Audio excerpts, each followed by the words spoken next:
In the wrestling world, the people are represented by two separate but unequally important groups.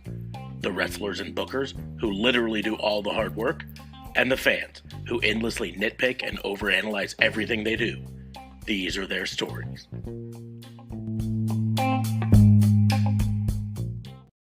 Hey! It's Warhorse, and you need to shut your mouth, open your eyes, and clean out your ears, because it's time to listen to the Raw and Order podcast. That's right, they're bringing you the best in all that meaty podcasty goodness in one, what is it, an hour? Two? Who cares? Who gives a shit? You need to listen to it right now, or else Warhorse is gonna, roll your ass! That's right, listen to Warhorse. Welcome to Raw and Order, the wrestling booking unit, the only wrestling podcast on the planet that went live pretty much as immediately, sort of ish, following WrestleMania Night 2 to talk about all of WrestleMania weekend. I am your host, Detective Mark Smarks, and I am joined, as always, by my partners in crime fighting. Starting off, District Attorney Vincent Kayfabe. What's going on, man? How are you? You know, we have this best podcast of the year so far shirt, and I'm going to just go ahead and smoke on camera because, quite frankly, I need it after that. That was a hell of a fucking weekend.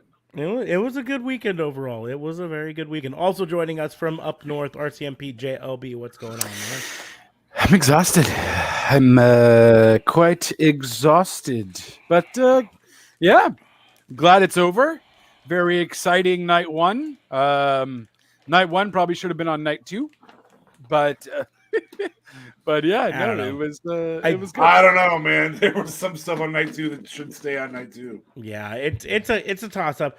There were probably get flack by saying exceptional matches tonight. Yeah, and there were more great matches last night, but no exceptionals. I think I'll probably get flack for saying it, but I do not think it was the best pay-per-view of the year as a whole for WrestleMania, but it was not anywhere close to the worst, right? It was maybe second best at worst. Yeah, but you're an AEW smart, so it's okay. I am, but I just think there were too many jackasses and taking up the spots that could have been either streamlining the show. Yeah, literally jackasses. And we'll talk about them. For those of you new to our reviews, we do them a little different than other shows. We don't go match by match through the card and talk about it, this and that. You can find that on all the other ones. We do a best of, worst of sort of thing. And more specifically, we start off talking about the worst matches of the evening. Or in this case, the weekend. And then we move on to the best matches of the weekend or best moments or whatever. I have to wear glasses. My eyes are just killing me. I'm sorry. Well, since we can't see what would you right like now, to do, though? Matter. I would like to figure out what the fuck you're talking about. What the fuck is going on? We'll go back to 3 screens because that's obviously fucked up our heads. Apparently, it just totally fucked up. JLB starts talking about sunglasses. No one can see him. And then he says, what the fuck you want to do? I don't fucking know. Stop really switching cameras. Jesus. I wasn't doing shit. Hey, I'm back to the production rule. Sorry. Yeah, but anyway. I figured he was the podcast brought to us by? I figured he was the only motherfucker talking, so I'd put him up. Yes. So before we get into talking about the weekend in wrestling, let's talk about how Raw and Order is sponsored by the not sponsored, but a part of the Tatnus Co podcast network. So you can, after the show, you can head down to the Doobly Doos, click the link to tatnusco.com and check out the other things there. That does bring up an elephant in the room. We have been talking over the last few weeks about Tatnus being on the show tonight. It turns out Tatnus is now filming a movie in Toronto, and he didn't move his setup with him to Toronto, so he didn't have a way to join tonight. And that makes me sad, Panda. And so technically we lied. Sorry. But anyways, we're gonna go. Yeah, this guy right here lied. Damn it. So, but we're gonna before we talk specifically about WrestleMania, right? Because that's going to be the majority of the show. I do want to take a moment to at least give shout outs to the fact that there was a ton of other shows that you could watch, even if you weren't a WWE person, right? Supercard of Honor on Friday was really fun. And a lot of great stuff happened at that. You had the Josh Barnett's That was the Bloodsports multiverse. 2 nights. I actually tell you what, that's one that I didn't get a chance to pay attention to this weekend too much. So much stuff going on. So That's but let's check into what exactly all happened there. I do know we had Taya Valkyrie show up and challenge Deonna Purrazzo for the belt at the next event. So we'll go to this one. This one will be fine. So that's at least one thing there. Let's see. Trey Miguel defeated Jordan Grace, Chris Bay, Rich Swann, Blake Christian, and Vincent in the Ultimate X match for the X Division title. Nice. Nick Aldis and Mickey James defeated Matt Cardona and Chelsea Green, which would be a fun match. Mike Bailey defeated Alex Shelley. Influence defeated The Decay, Tasha Steelz and Savannah Evans, Lady Frost and Giselle Shaw in a fatal four-way to retain the Knockouts Tag Team Champions. Tomohiro Ishii defeated Eddie Edwards. Josh Alexander and Jonah defeated Moose and PCO. Deonna Purrazzo defeated Fabi Apache to retain her AAA Reina de Reinas champion.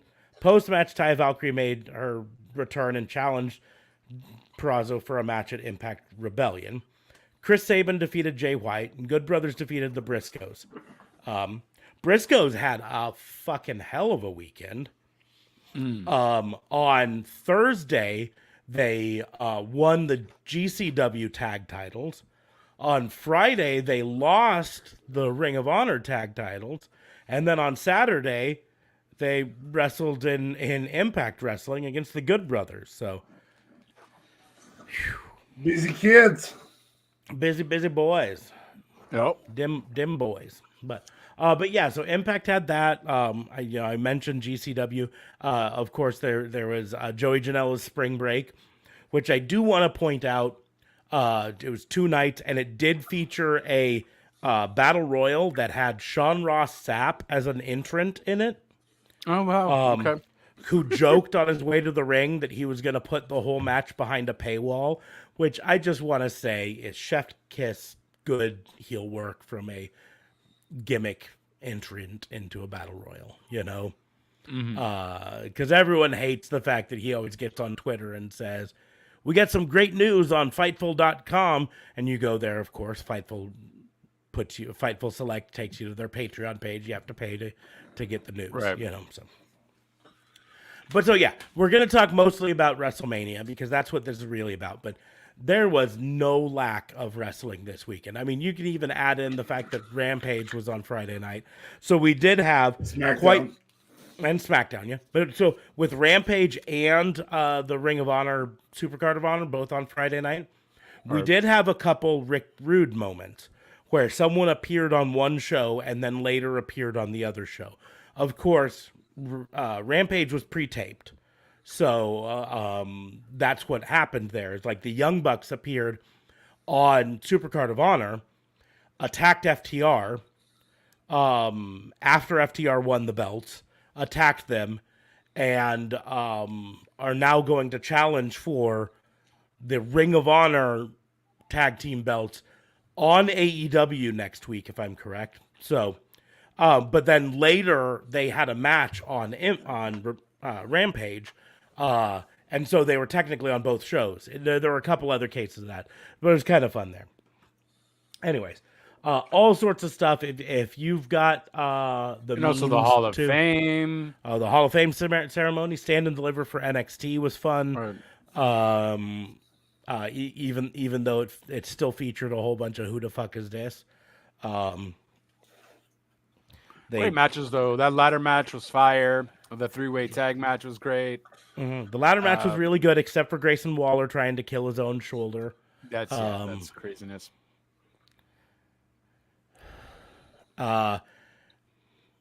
Gunther won. Yeah. But Walter anyways. won. Yep. Yes. But Cameron Grimes is your new North American champion. Went straight to the Yes. moon. To To the moon. Although I do want to say he just doesn't look right with a clean kept shaved beard. You know what I mean? Like he's supposed to have a big old scraggly beard. Yeah. And he's got it all. Just got to get used to it. Just doesn't look right. He's supposed to be a caveman. That's what his finishing move was called, the caveman. Cave in. Same difference. Same difference. Anyways, But cave in actually makes sense. if you have the means to watch a bunch of the other stuff, Joey Janela's Spring Break had some crazy stuff happening at it, then by all means do. But most of us don't have the means to spend $40 on 17 pay-per-views in one weekend. And I get it, I 100% get it. And you have to prioritize. And for me, WrestleMania was the priority. Of course, we already have Peacock, but we're talking 4+ hours each night of WrestleMania. So yeah, that's it. So we will go ahead and get into, now keep in mind the ticker is going to say of the night, but it's actually of the weekend. WrestleMania. Yes. So we're going to start off with worst match of WrestleMania. Vince Pat McAfee.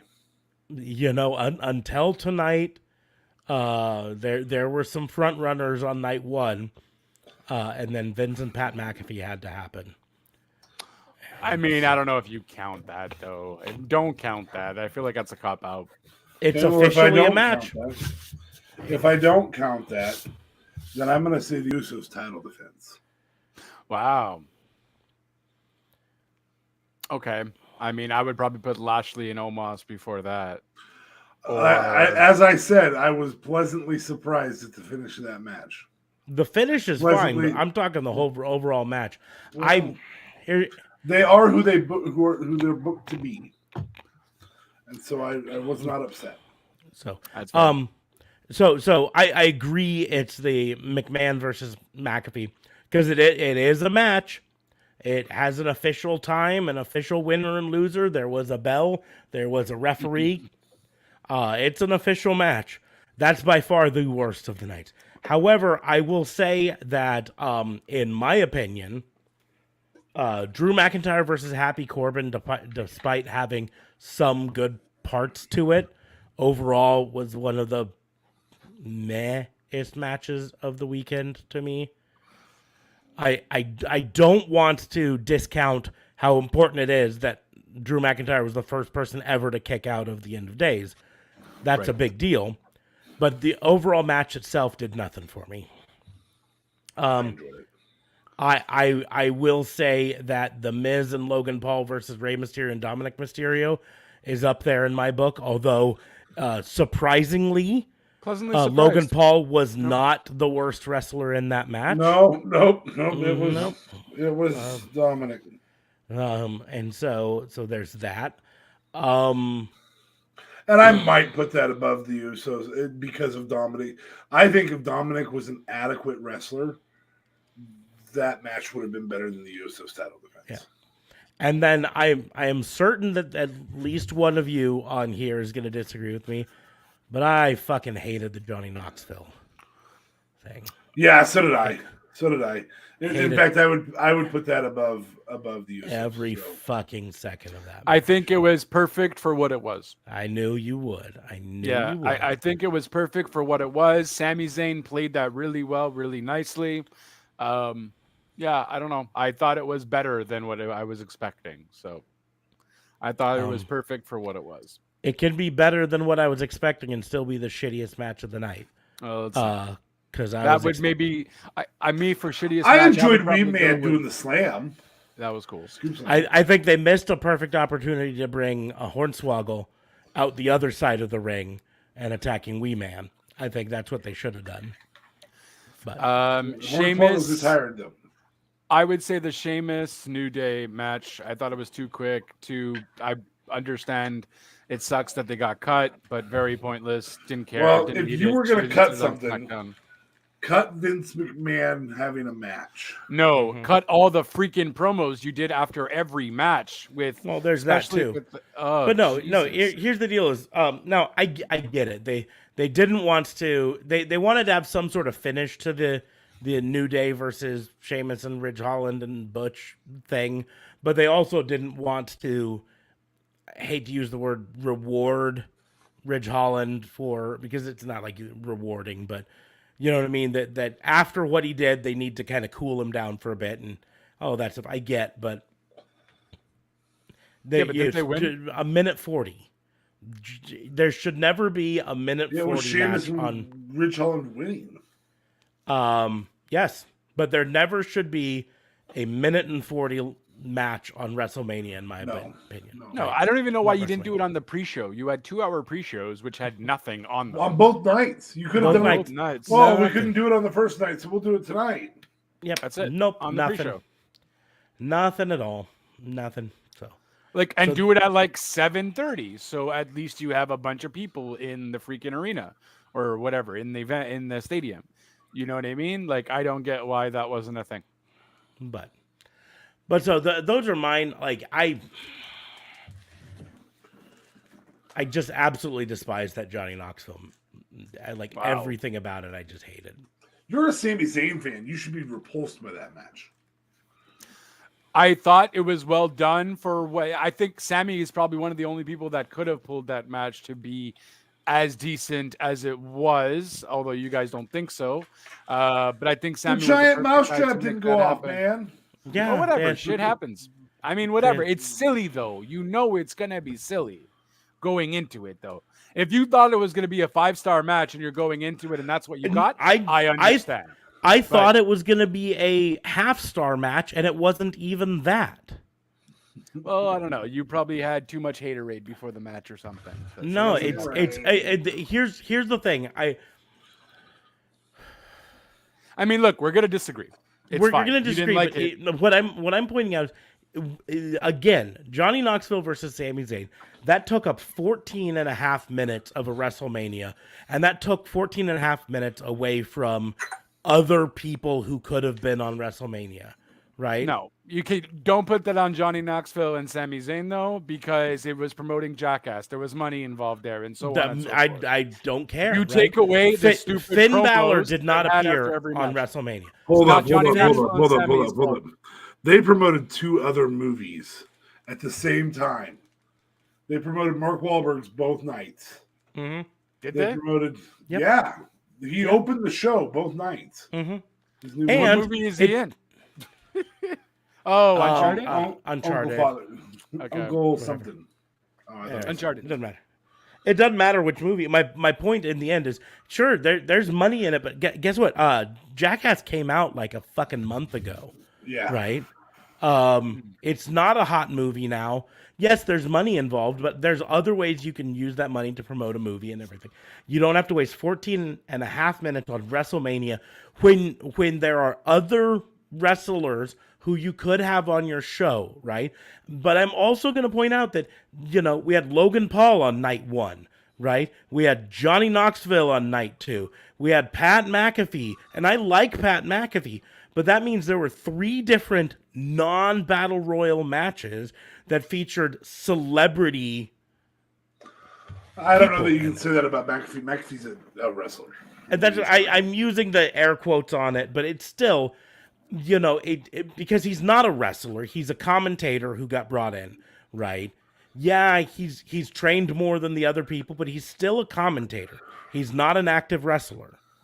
This is his, third total match? Second match, because he had the one match at TakeOver 2 years ago. Which they refused to acknowledge at all. Well, I'll give him this. They kept saying it was his first WrestleMania match. Okay. Fair. Every time said WrestleMania. So they weren't ignoring the other match so much as saying that the other match doesn't matter because it's not WrestleMania. It wasn't as stupendous. That's fair. He's now 2-1 as a professional wrestler in WWE, though. Yeah, he's technically had three total matches now, and only lost one to Mr. McMahon. He's beat Adam Cole Bebe and Austin Theory and lost to Vince But we will move on to most predictable moment. To not even like 58-year-old Vince McMahon, to 85-year-old Vince McMahon. Yeah. Still more built than you, though. Well, he's in better shape than me. I'll give him that. I wouldn't say he's more built because I guarantee I can take a stunner better. Yeah. Guarantee it. I would, yes. I'll give you that. 78-year-old. I don't know why he went across the ropes. I'm like, Vince, he lost his balance. Okay. He lost his balance after the kick to the gut, and so he started to fall backwards, and then he stumbled around for a while until Stone Cold was able to corral him back into a stunner.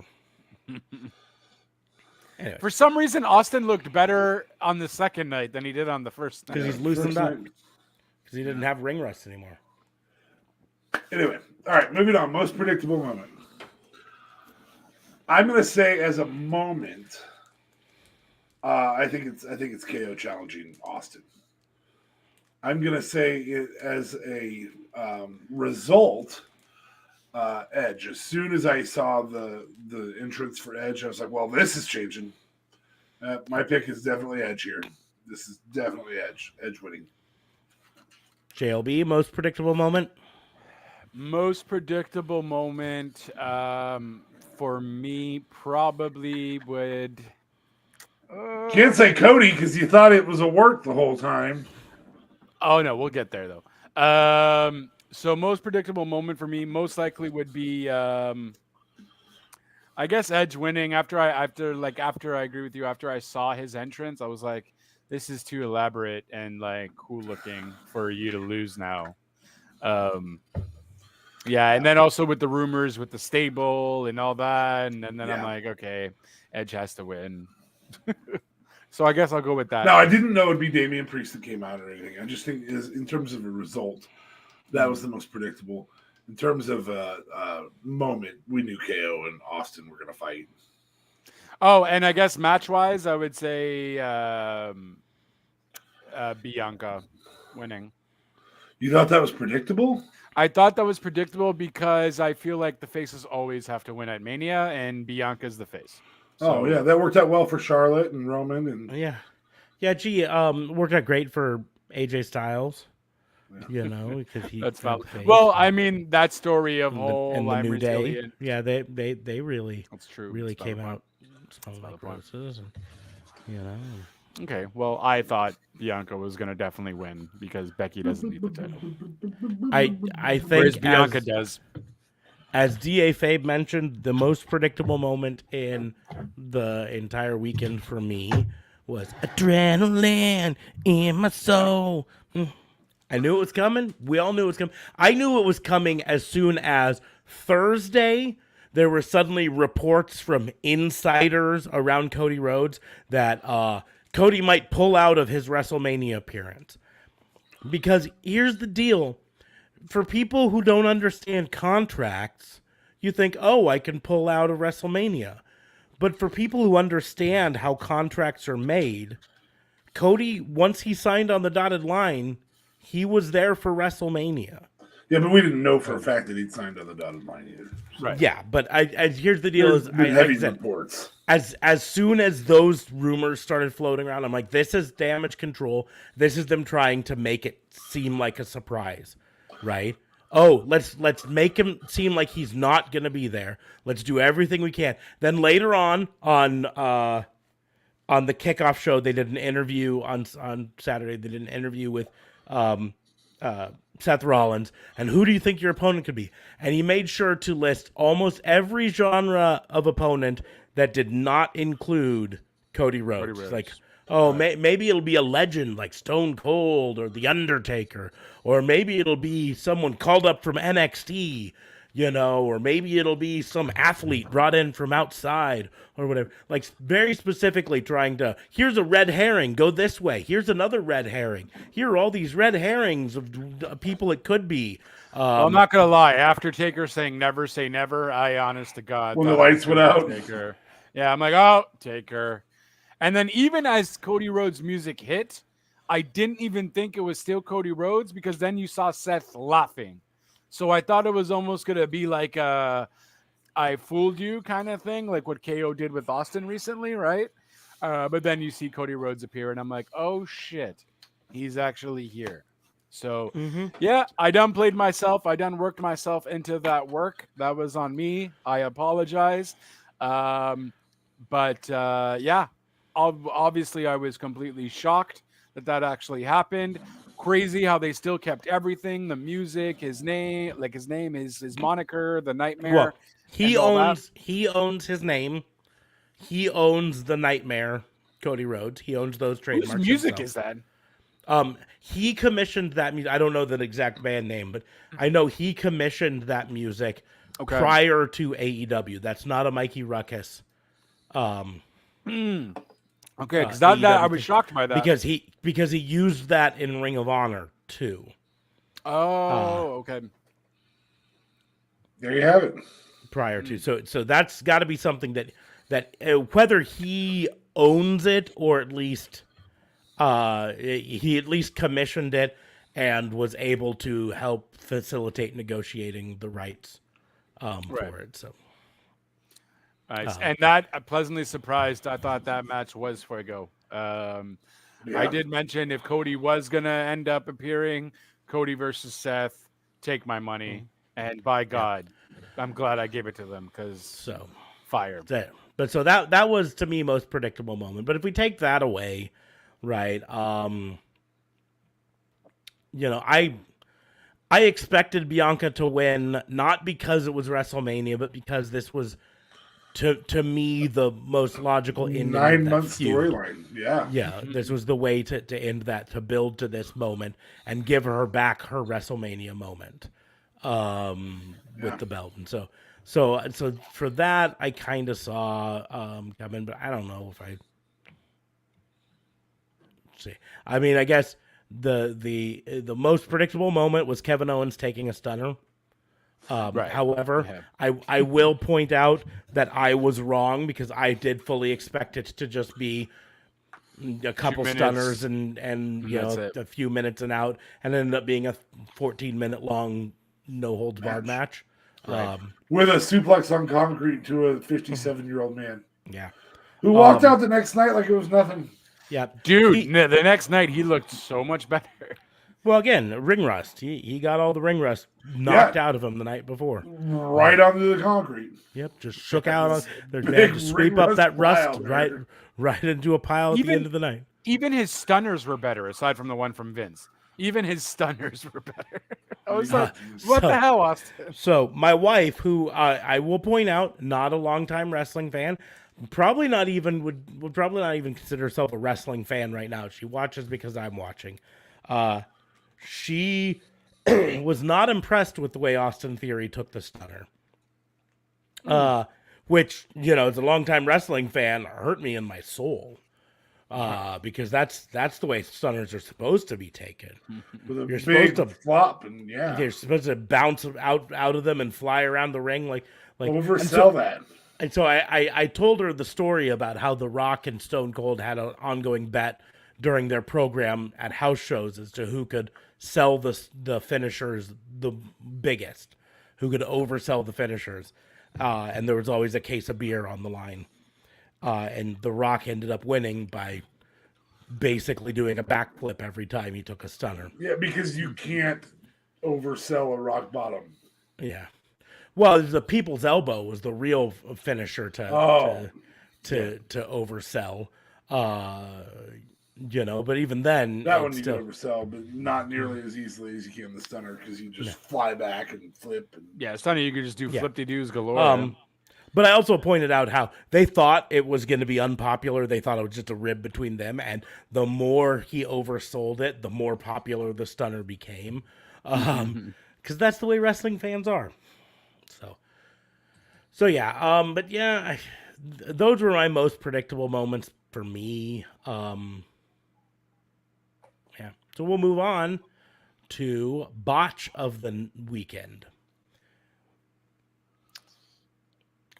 Elephant in the room, McMahon taking a stunner. Yeah. I mean, yeah. That's a given. That has to be Botch of the weekend. for sure. Absolutely, because I feel like there was nothing as bad as that botch. Yeah. Maybe with the Sammy and Johnny Knoxville thing, where Knoxville acts like he's gonna throw Sammy like all the way to the table. Just obviously didn't look good, but I guess you can't really put that on Knoxville all too much because the guy is not a wrestler. But kudos to Sammy. So yeah, no, I'll just go with the Vince one. If we take off non-wrestlers, including Vince, I'm gonna go ahead and say I'm gonna say Dominic and his very existence. Oh, you know what? I'm gonna say Ronda Rousey. Can we technically, or does Ronda count as a celebrity person? She's a wrestler now. Yeah. I mean that ankle lock, or that lock that Charlotte put on Ronda, and she wasn't even selling it. And I was just like, "What the hell, Ronda? Like you've been here more than enough times to know at least how to somewhat sell a move." Hey, she laid flat for the pin. At least she didn't do what she did to Becky. Yeah. Oh, but my shoulder was up. Because I refused to lay flat. 'Cause I want to go back to wrestling so my baby can see me kick ass. Your baby is 4 months old, fucker. Now 8 months old. Apparently, yeah, it's 8 weeks. No, didn't she say 8 weeks 8 months. or something? 8 months. The baby's 8 months old? The baby was 4 months old when she came back from Royal Rumble. Oh, snap. Okay. So I guess 7 months. So does that mean no more Ronda? Like Ronda doesn't have a year-long contract or anything? Oh no, Ronda's still around. That feud's gonna continue. Yeah, that feud's gonna continue because she lost to unfairly. Air quotes. I didn't unfairly. see anything unfair about it. Just saying. I mean, I'm not gonna say it's the best match of the night like Ric Flair is. I am not gonna say such a stupid thing like that. Best women's match he's ever seen. So I take it Ric Flair has only seen this women's match in his whole career because I feel like I can name you. I feel like he wasn't watching moments earlier when Becky and Bianca went at it. No, he definitely wasn't. He clearly was, and he also has a little thing against Becky because she has the man moniker or whatever. So, I was just completely stupid or dumbfounded over Ric Flair's comments. I'm like, dude, this is probably the shittiest women's match that you have this night and probably maybe going to be the shittiest throughout WrestleMania. And I might stand by that.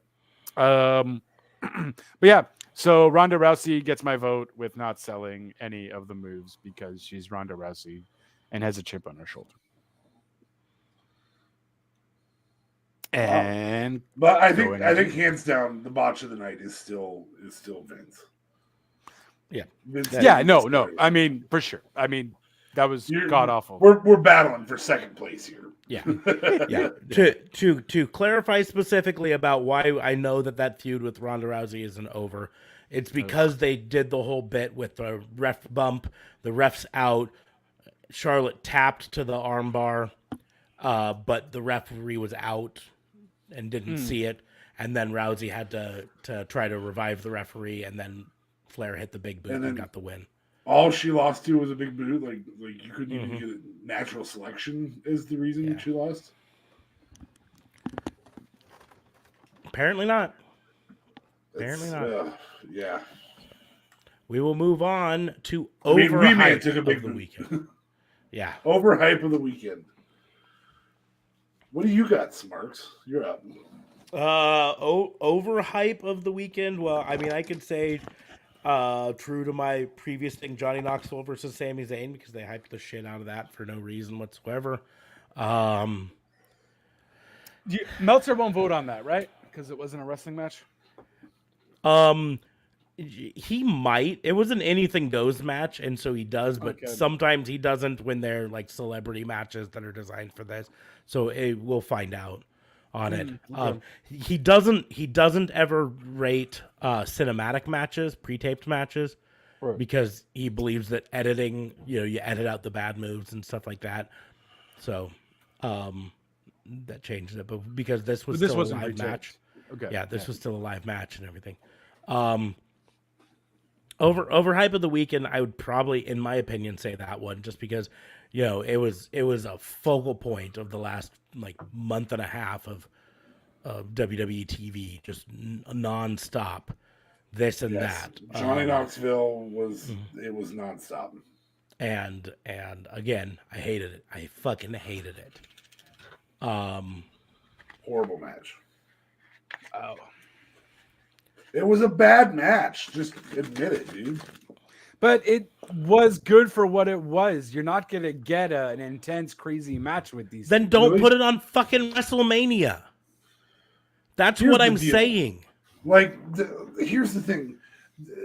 Steve-O put on a better match when he wrestled than Knoxville does. Knoxville just is not good at it. Just isn't. No, he's too lanky. And again, He's too lanky, and he doesn't really do much. If this was a SummerSlam match or a Money in the Bank special match, there's some leeway I give. But this is fucking WrestleMania.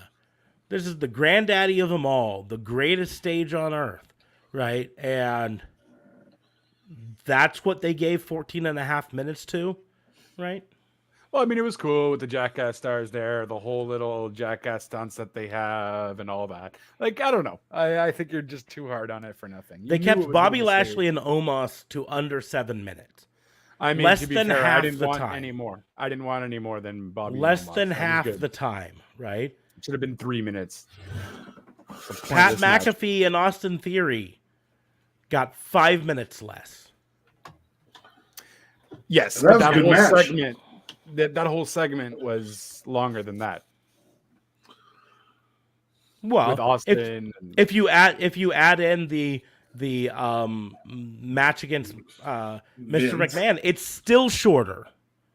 It was still less time than the Knoxville match. Yeah, the Knoxville. I mean, I And again, I don't know that you can come up with a better option than that. What's your other option? What's your other option, JLB? Ronda and Charlotte. As an overhype? As well, I mean, kind of an overhype. I mean, it still technically was on my screen every SmackDown, and I had to endure Ronda's stupid promos, and it was just pointless. I found myself not caring about that match at all. The hype was better than the match itself, so it was overhyped.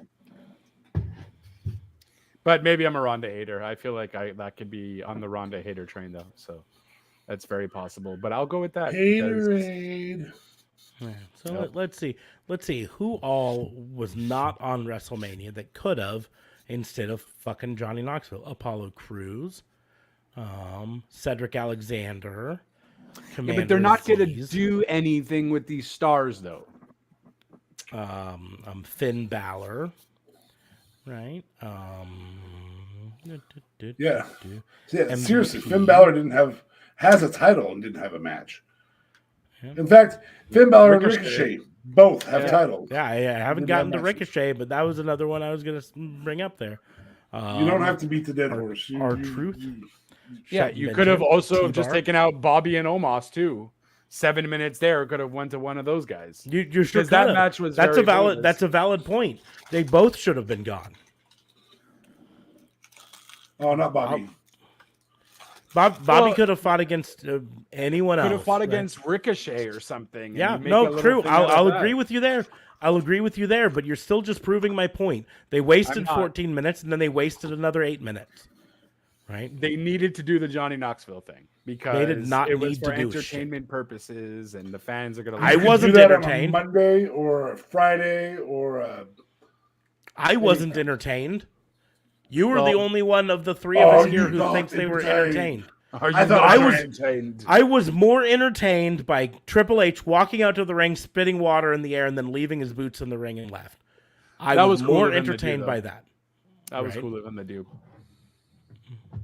And welcoming us to WrestleMania, that was dope. Yep. I was more entertained by Stephanie McMahon coming out to announce Gable Steveson on night one. That at least had a point to it. Okay, we're going to disagree. So what's the next award? Worst performance of the night. Here we go. If it So wasn't I'm- for Vince McMahon later on in the night, I would say Johnny Knoxville. I'm going to go ahead and say non-celebrity because I think performance requires you to be a performer. In that sense, hands down, it is Dominic Mysterio. Oh my god. Rebut it. It's valid though. Yeah. I mean, he wasn't the worst performer in his match, and one of them is a non-performer. He did a frog splash and a Three Amigos Logan Paul, like one of the best, like the best of them could. Like Dominic's dad does. Like so Yeah, I'm not going to put him all the way up there like Dominic's dad does, but he did it better than Dominic does. That's for certain. Absolutely. So I think you can make an argument for all of the jackasses. I think you can make an argument for, except for Wee Man. Wee Man was actually pretty good. Man, I'm getting. I feel like you're the minority though for the jackass thing. I'm gonna put up a poll on Twitter, and about you. So you're saying that's the worst. No, I would match say hands down the worst performance was Vince. Yeah, but Vince was the worst performance. Yeah. But if you count performers, then I'm saying it's only performers, then I'm saying it's Dominic. There were botches, like genuine. He missed breaking up a pin and slapped the mat to break up a pin. Yeah, I mean, fortunately, for like the 5th time since they've been a tag team. Fortunately, Ray was aware enough that he kicked out of the pin at the last second just to be certain, but. Because it would have been a really awkward moment. Pin breakup where you've been outside for a while. Like you should be kind of leaning up, looking over as you're faking trying to get up. Like, come on. Yep. But now I will still say Johnny Knoxville is on the list. And you can put that Twitter poll up all you want. You're welcome to. I don't fucking care. I know hated every second of that. Hated every second of that. But I still think you're the minority of the wrestling fans. I can already tell you. I open up my Twitter and I guarantee you I'm going to see a bunch of hate on it already. I can guarantee you I'm not the minority. I will also say that in terms of rolling back to the overhype while you guys are doing this, if we're just counting matches that we thought were overhyped, I'm going to go ahead and go on record. I think Edge and AJ was not as good as I'd hoped it would be. I don't know why though, like because it was a good match, but it was not as good as I'd hoped it would be, at all. I just don't know why. Like it was still pretty. You good. feel it too, though. It was Edge Orton all over again. It was too long, and I don't know what happened. It was. I think maybe they should have opened with that match or something. I think maybe where it was placed on the card, it wasn't good. It wasn't as good as it should have been. Yeah. Fortunately, the one that followed it was just fucking terrible. So. Anyways, moving on. Worst move of the night. Jeez, are we gonna just keep saying fucking Vince McMahon? Mousetrap? No, I think the mousetrap fucking botch. It not working appropriately. I'll understand that. I still say the Vince McMahon stunner was the worst move of the night. Yeah. And yeah, here's the deal. I get it. He's an 85-year-old man. He shouldn't be putting himself out there in the first place to do that. And I know he just wanted to pop the crowd, give the crowd one more Stone Cold moment, yada, yada, yada. But it looked bad. It looked almost as bad as the Goldberg attempted a jackhammer on. He's 76. 76? Yeah, anyways. It looked almost as bad as Goldberg's attempt to jackhammer Undertaker at Saudi Arabia looked. Just bad. Just like bad. Other than that, I don't know. I mean, there's worst move you could argue was having Pat McAfee take a second loss on the night in the first place. That's just a bad move, in my opinion. Pat McAfee's someone that you could build up as, literally, he wins wins at TakeOver, wins tonight against Austin Theory. In another year, you could have him have another match, win again. Now you've built up an announcer with a streak, right? An unbeaten announcer. You can play that into a character. But you can't anymore because you wasted it. And then you wasted... You do have an announcer with a streak. It's Byron Saxton. Yeah, but he took a stunner on Saturday night, so, He's still unbeaten at WrestleMania. His credibilities. And Michael Cole. Michael Cole is not unbeaten at WrestleMania. And I want to point out, I'm not saying unbeaten at WrestleMania. I'm saying unbeaten. Because Pat McAfee, until he lost to Vince McMahon, was unbeaten. True. Right? Undefeated. But anyway, he was feated. But now he is feated. Yes. Now he's defeated. Yes. When you're undefeated, you're feated. You're feated. But it's double negative. But anyways, moving on. Worst moment. Overall moment of the entire weekend. One that Are we beating the dead horse, Vince? It might be. I mean, unfortunately, he had to come out and just be shitty. Like, my wife sat there the entire time saying, don't take off your jacket. Don't do it. I don't want to see it. I don't want to see an old man wrestle. You've seen Byron Saxton said the same thing. Yeah. And he was right then. It was a bad thing. So, worst move, even having Sheamus and Ridge Holland versus the New Day. I mean, if you're going to only give it a minute and a half, just move it off the card. Right. Yeah. Put it on SmackDown. I still even think that was cut. So I don't think it was supposed to be like a minute and a half or 2 minutes or whatever. I still think even they shortened that match. And I was just like, guys, what the hell then? Like, why didn't you just... I mean, I don't know why they just didn't do it on the pre-show on the second night if it was cut the first night, but, See, and I had heard going into the weekend that match was expected to be cut. So they had decided to make it a shorter match before tonight. That wasn't an on the fly cut. No, okay. But they should have just cut the match or put it on SmackDown on Friday. That's or it. Fucking on Monday. Like a little segment or something or whatever. WrestleMania Monday. Let's do it. Blah blah blah. Fine, And then it would have they paid homage to Big E because they had the singlets on. That was cool. That would have been a bit more respectful if it was a bit of a longer match and see them do a lot more. But yeah, I don't know. It was kind of I don't know. They didn't get beat in a minute and 40. That's it. Hey, we're gonna pay homage to Big E and then fucking lose in a lightning. It's a great way to pay homage. Straight up. Anywho's. Moving on. We are now on to the best. Hey. The best moment. Thank God. Now we have something to talk about because we'll just be Vince. Now we don't have to say Vince McMahon every fucking 5 seconds.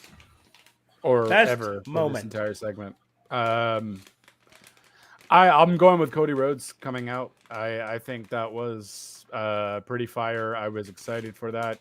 And just sets trash talking. Welcome to the big leagues, bitch. All of that. That was great. So I'm going to go with that. Cody Rhodes coming back. And I'm sorry once again for thinking it was work this whole time. I was wrong. But yeah, best moment for me was Cody Rhodes. Kayfabe? Boy, it's really hard to beat laughing at Roman right after a spear. It's really hard to beat that. I will say the Cody Rhodes is more uplifting moment. Mm-hmm. The pop was uplifting. There was a ton of pop on several different things, though.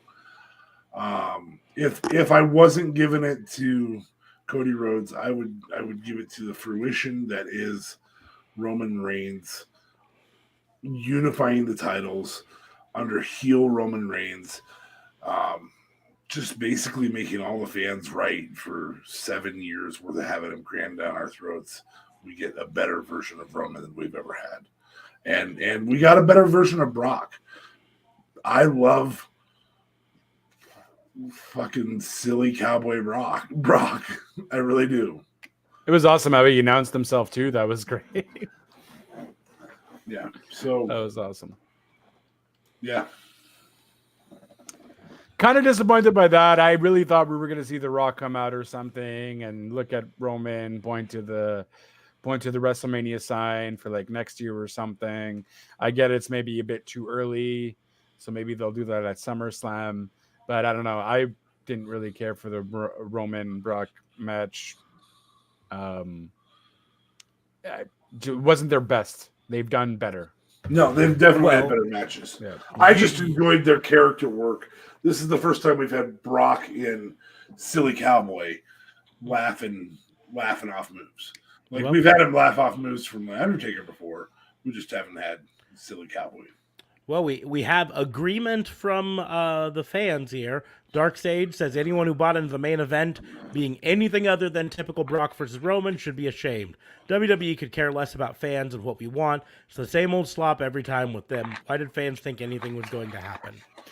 No, that's no. I thought it was a good moment in the laughter. I didn't. Yes, we all knew the results of the match. Yeah, we all knew going into this Roman Reigns was going to win.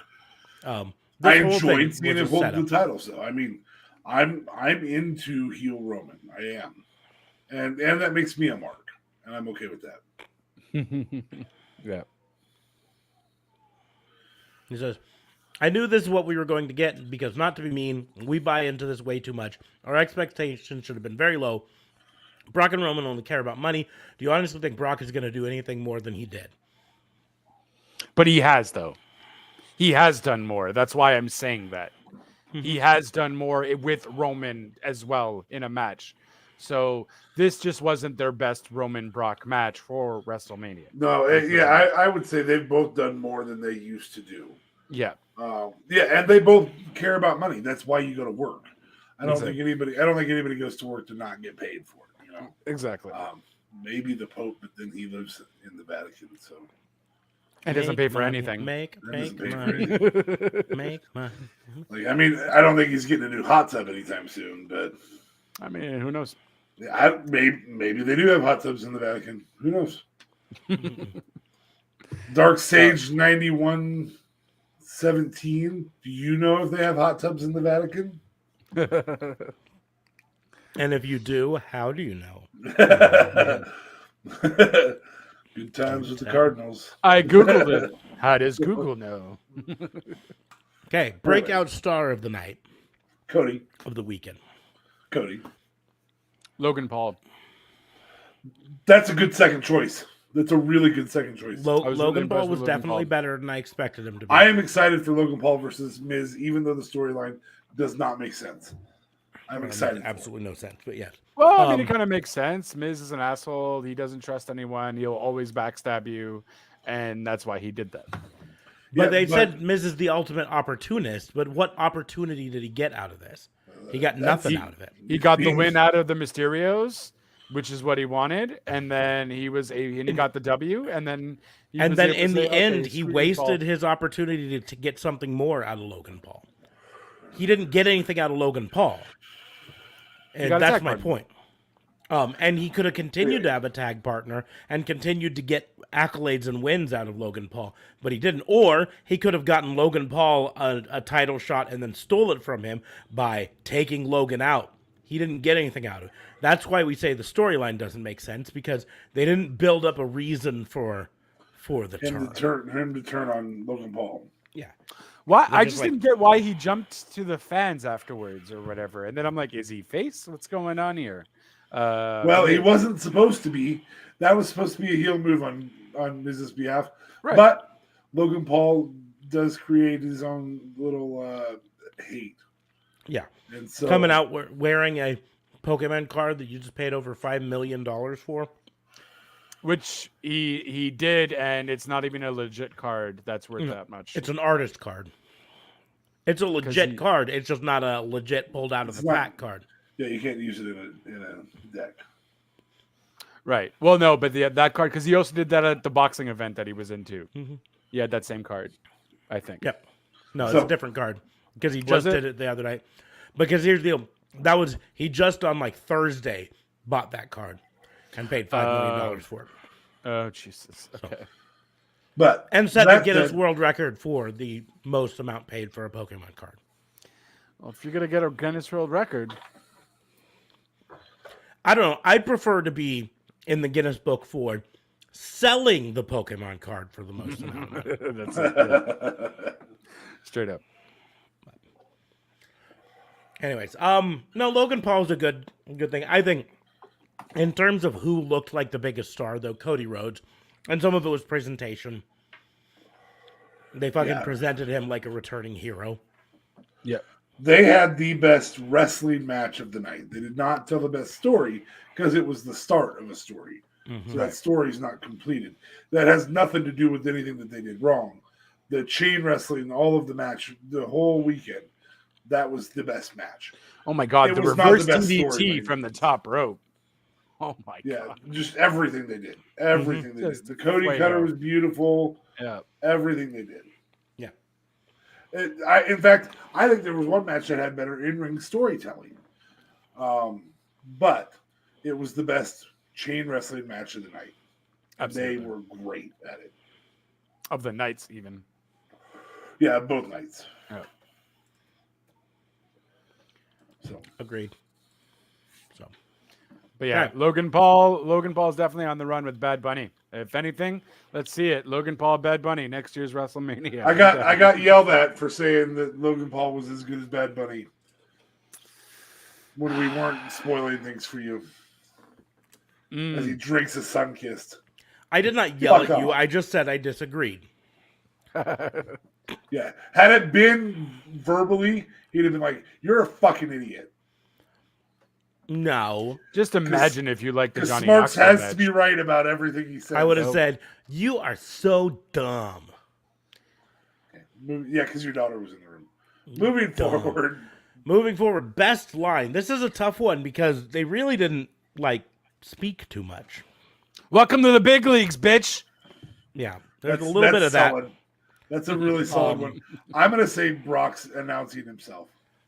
That was good too. That was fun. Brock announcing himself was good. Both those were good. I don't know. Call me an old softy, but best line of the night was Triple H saying, "Welcome to WrestleMania." Yeah, I can't blame you for that. And And if we're counting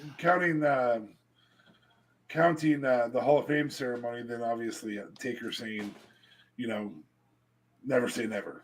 I don't Was- know. was I a don't line. think that was a great line. I hoped he would have just not used that at all. I mean, if we're talking about great lines, then you're talking about Hall of Fame.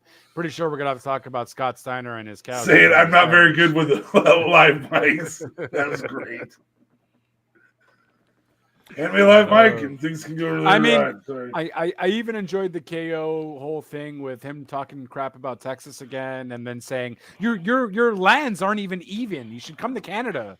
You know what I mean? And then like we're good people there. I enjoyed that whole little segment there too. That was fun. You would, Canada. of course Yeah, you would. Skip. And but I mean, yeah, you're in the big leagues now, Leave it- which was pretty Leave awesome. it to Montreal. My choice. Yeah, I cannot argue with either of those. I really can't. But I don't think there's a definitive winner because I don't think anything was outstandingly better than anything else. well, That's and fair. But again, there's a nostalgia pop for and the fans saying what? As Oh, many when times Vince as was they doing did. the Hall of Fame thing? Hall of Fame or in the ring with Stone Cold in the ring or For sure. just what is fantastic. I'll tell you what, though. It definitely wasn't anything Austin said the first night because it sounded like he could not talk. I don't know if Austin woke up on the wrong side of the bed. He wasn't feeling that well. But I think he was out of it. nervous. Maybe. I mean, 19 Yeah. years. You go 19 years without riding a bike, and you'll find that. You're Yeah, not but good he's at riding a bike. but he's been in the ring after 19. It's the last time he wrestled. It's 19 years. He's Sometimes done. you go a summer without riding a bike, and you forget how to ride a bike. And you Huh? never hey, really just a rode a bike question: properly. when Stone Cold played up in Montreal, did the fans go okay? It's quoi, right? Wow. Sure. If you're That's gonna fine. like That's make fine. Nope. fun of someone who's Did French, they? Did they? they do. Quoi. They quoi? Yeah. Quoi? So that's my quick question. I wasn't making fun. I wanted to know for certain. I wanted to know for real. But I mean, you were In saying Mexico, gay. do they I say thought you were gay? just making fun. They might say gay. in Mexico. Also, Kevin Owens saying, like, just move to Mexico. It's right there. I was like, oh my gosh. It's a valid point, though. So Right good. there.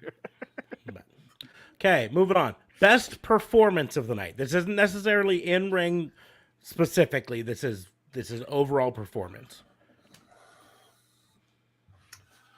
It can be in ring, but it's not necessarily like Cody Rhodes might have had the best wrestling performance, but was it the best performance? That's the question.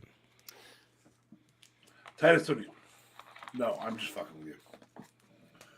I don't actually think Titus is the best. I think, given the fact, this is a nostalgia thing, just given the fact that what we saw of Austin the night before and then him coming the night after and just being really old school Austin again, I think I just want to give it to Austin for that sake of the stunners looked pretty, aside from Vince's, and everything else. Just for the fact that he hasn't, I don't know. I'll open a Fabe Weiser for that. There you go. Fair enough. And, taking that one bump that he did take, the suplex on the concrete, KO really protected him through and through. But, I mean, given how shot his knees are, especially like 19 years later, I think I'm going to have to give it to Austin. Just having fun. You could tell he had genuine fun. Stunning McAfee, all of it. He just smiled and had fun. Second night, he seemed more comfortable. First night, I don't know. I guess he wasn't ready for the abundance of walking and whatever, because those stomps that he was trying to do were no bueno. Well, then he went to stomp in a mud hole. He started off like an old guy. And then but KO was helping him with the foot, though. KO was like, "Oh, just stay here and go," and then he kind of like that looks wrong. But then he kind of like kept his leg there. Yep, still looks wrong. Yeah. But anyway. so I'll say Austin just because just the fact that we got 2 nights of Austin 2. I was obviously expecting one, but just Austin doing what he does, and then also stunning Vince just out of that whole, oh my God, it really took me back to 97 sort of ordeal. But then it took me back to reality because it was a shitty stunner. I'll give it to Austin. Kudos. I don't have a beer. Back to reality. Oh, boom. There goes gravity. Ooh, we got a JLB Weiser there. JLB Weiser. But what's funny is it because of the way you had the background blurring, when you held it up, it blurred the can. It's like it was censoring the can. They ain't sponsoring us, so they ain't getting no sponsor. Yeah. Unlike Sunkissed and Bang. Yeah. Bastards. They get all the sponsorship they need. So does Bang, because they always have Can you get the Austin beers where you guys are? Is that like a thing? Is it commercially available everywhere, or is it like only in Texas? I'm sure not everywhere, but you can probably order it. Yeah, I'm sure you can get it, but walking into a store to get it, I don't know. Let's find out. The beer industry must be pretty packed with other stuff. There's so much beers out there. Like, Austin, you really got to the wrong business, bud. As an individual performance, I'm going to say Seth Rollins. I think Seth Rollins was the limelight of that match. Unfortunately, I love that Cody won and Cody was great, but I hate saying this, but Seth is still the better wrestler. Yeah, no, that's fair. And I think because Seth is the guy who could put an argument up against Bryan Danielson, up against Kenny Omega, up against Hangman Page, up against CM Punk for being best of the world. I think he's better than CM Punk. Yeah. No doubt. So reportedly, Just to get to this comment a bit here. Reportedly, in the conversation that Cody had with Vince and Pritchard and Nick Khan when talking about signing and everything, what he said to them was that he honestly believes he's the best wrestler in the world and he wants a chance to prove it. Well, I would say in that match he didn't prove it, but he proved he was in the upper echelon. I still think Seth is the better wrestler of the two. Yeah. I think that to me is telling a bit about why he left AEW. There was another comment that he made in another interview that's also telling as well. I think when you're in a wrestling organization with Kenny Omega, who many believe is in the conversation for best wrestler in the world. Sure. If you believe you're the best wrestler in the world and you're in the same business or same company with Kenny Omega, it's a little hard to get your chance in your mind. He Especially also, when you threw yourself under the bus for a title shot. yeah. He also, in one of the interviews said that it was after he had his daughter Liberty, he realized now he's got to go make some real money. Right. And which plays And to a some of the multi-year deal, reports. though. So Yeah, it's which not plays to like- some of the reports that he wanted more money than Tony Khan was willing to give him. for sure. Now, that said, betting against Cody Rhodes has been a bad decision for about 8 years. So to answer your previous comment about Broken Skull beer, there is no place within 100 miles of me that can get it. It is currently available in Japan, Oh wow. Okay. California, Oregon, Nevada, Arizona, Texas, some parts of Missouri, I'm assuming the more eastern parts, Wisconsin, Indianapolis, or Indiana, I should say, Ohio, Kentucky, Tennessee, Georgia, Virginia, but not West Virginia, some areas of Maryland, some areas of Vermont, some areas of Pennsylvania, New York, Connecticut, Massachusetts, Maine, and New Hampshire. Okay, Vermont's not too far away. I guess I can always go to Vermont. So, And then you have to get across the border. yeah, for sure. yeah, you Pass pay your custom. duty tax. Go through the duty You said free. duty. Duty. But I'm going to go with Seth. And I feel bad because I feel like that's discounting Cody. You had two of the best wrestlers in the world in that match. Seth was just the better guy that night. Even though he lost, he was the better performer that night. I mean, And there's a certain amount of nerves when you're coming out. Well, and I mean, here's what I will give for Cody, right?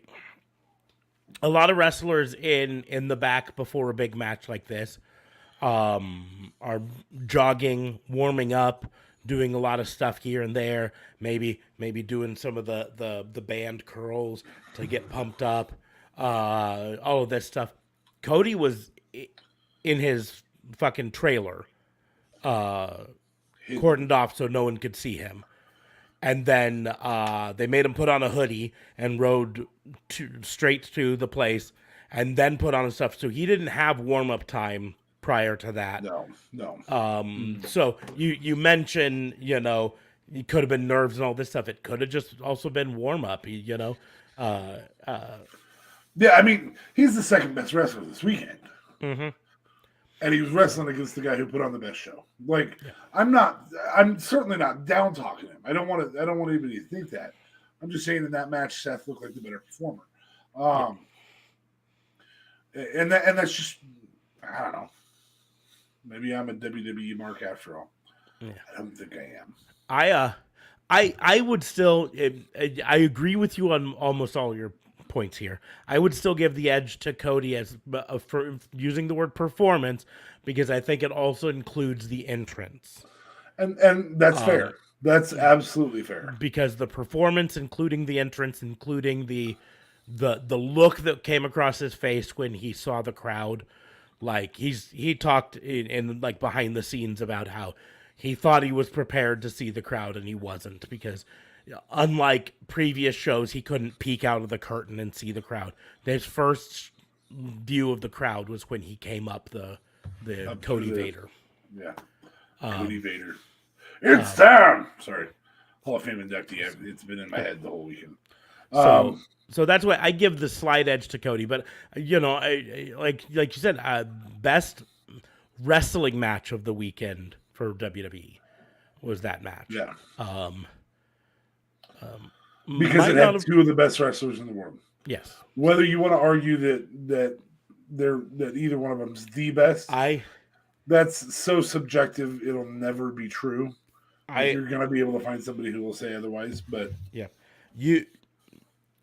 I have been a sucker for Cody's mic skills for. Yeah, that'll be the difference maker when he's while he's in WWE. And I am apropos tomorrow night. Yeah, I am so looking forward to Cody coming out on the mic on the Raw after WrestleMania and giving his speech, his first WWE promo in 6 years. His first actual promo as Cody Rhodes in even longer for WWE. Right. Yeah, because it was Stardust before. Ugh. Yeah. Why did he do the Stardust thing? Because everyone knows he's Stardust. And you can play off it, but you can also play off that I'm not Stardust anymore. You know what I mean? Okay. I was wasted doing this, so I'll do the Stardust cartwheel, but then I'll show you. He's got to make a reference to everybody who's ever bet against him and lost. Because everybody's bet against him at some point and lost. Yeah. In wrestling. So, anyway. So, give me one. Smarks, so you're giving it to Cody, I'm giving it to Seth. Mm-hmm. JLB? And JLB gave it to Stone Cold. Give it to Stone Cold. Stone Cold. Okay. Mm-hmm. So, underhype of the night. What was the match that surprised you the most? Or moment, I should say. Doesn't have to be a match, but...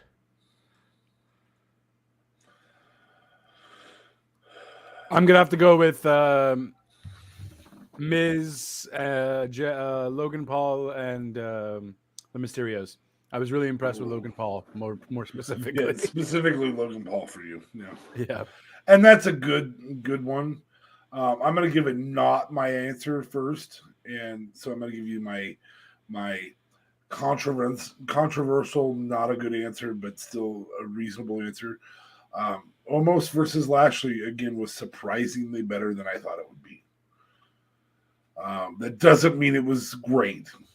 I mean, it was a C- match. I expected it to be shit, and it wasn't. And that's because of Bobby Lashley. Hands down because of Bobby Lashley.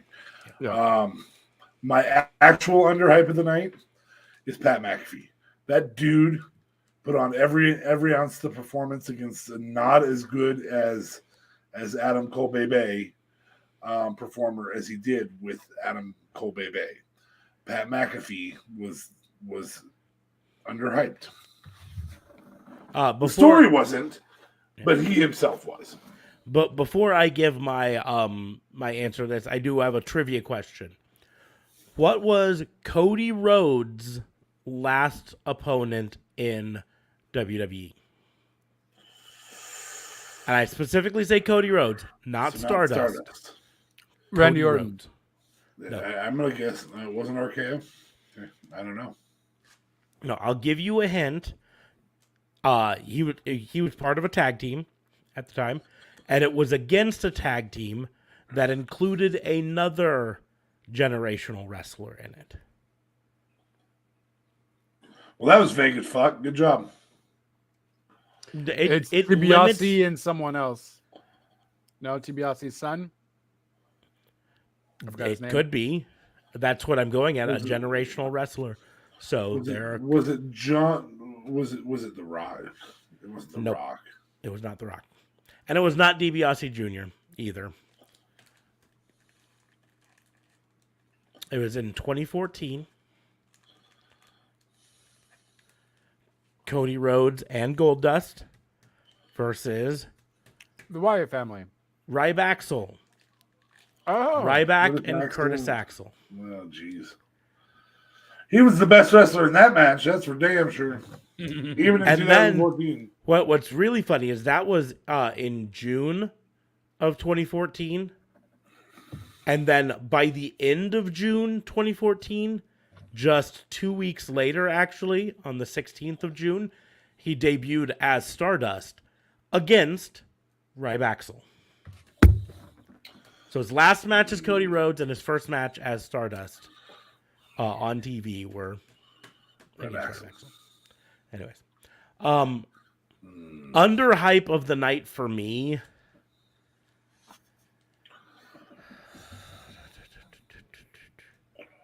Yeah, I mean, Pat McAfee definitely plays into it.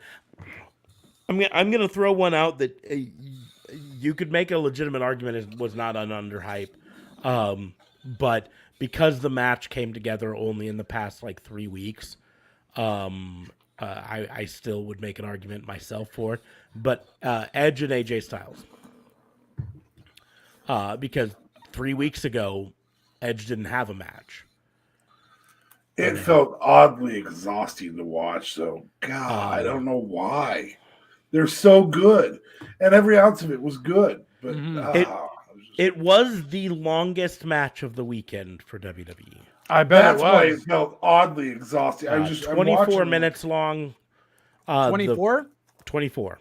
The previous long was 21 and a half for Cody Rhodes and Seth Rollins. See, that I didn't notice, though. I didn't notice it was 21 minutes long. Yeah, that didn't feel excessively long. 3 minutes can make a is difference. A long time. It especially is when those two are, and I. This is not an insult because both of them are better in-ring performers than I have ever been or ever will be. But there has been, and I understand that they're developing a story with Edge. We're finally going to get factions back in WWE, and that's a fucking blessing. I Just wish happens they'd to be the Ministry of Darkness 2.0. Yeah, and I wish they would have called. What was it? Some judge thing, judge decree or something. They're apparently WWE has a trademark for it already. Well, they're gonna need a couple more wrestlers than just Damian Priest and him. But, Well, and the thing is, my only thing is, I wish Damian Priest had been more instrumental in the finish. Like he just showed up and stood there, and then distraction. I'm okay with it. I would have liked to see him attack AJ after the match was over. Maybe. I think more than just being just like a look at me distraction. He should have been an actual physical distraction, not just standing there, but maybe getting up on the ring apron. I don't necessarily think he needed to be a part of the match or interfere directly in the match. But it bugs me, this concept of these are the most trained and seasoned wrestlers on the planet, including especially AJ Styles, the phenomenal one who's been doing it for a long time. And he gets so distracted by someone just being there that he messes up his move. Yeah, I understand it. And it bugs me.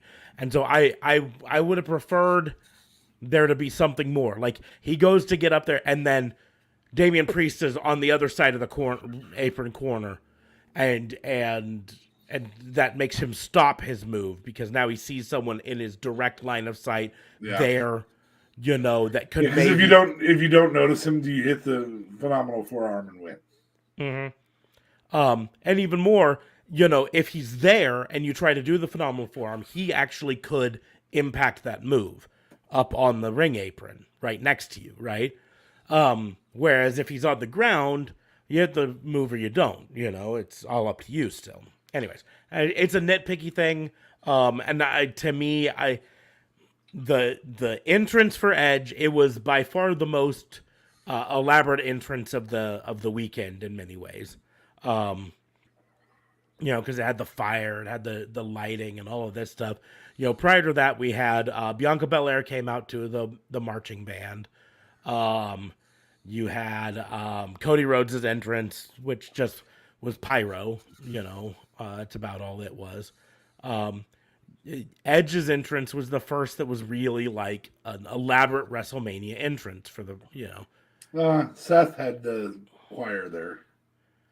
Yeah, the choir, but it's still, again, It's in the same category as Bianca's. yeah, it's the same category as the marching band. It's just people out there singing or making the music as you go. Whereas, I mean, when I think of a WrestleMania entrance, I think, a lot of this guy's entrances land on there.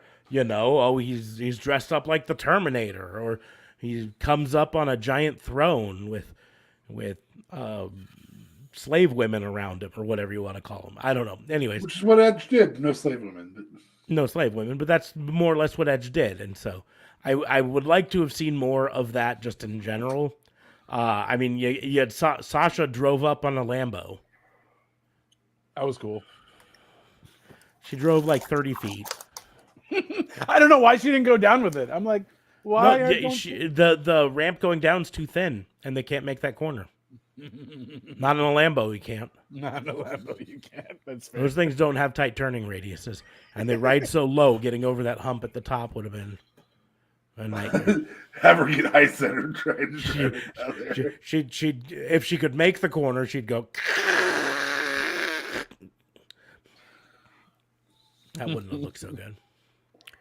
I meant I'm gonna go back to best line for one moment. Because I remembered one, and it was simply one word: shoosh. Shut up. Shut up.